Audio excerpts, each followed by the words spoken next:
Hi everyone. In today's tutorial, we will show you how to add music in Canva to make your videos and presentations more engaging. Adding background audio helps set the mood and improves the overall viewing experience.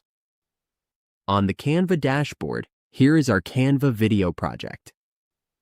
To add music, we need to click on Uploads. If we have already uploaded an audio file, it will appear here. To upload a new audio file, we just need to click Upload Files and choose the audio file we want to use. Once uploaded, it will be listed here. To add it to our video, we simply click on it and it will automatically be added. We should make sure the audio is copyright-free so our video does not run into any copyright issues. Once everything looks good, we can save our Canva project.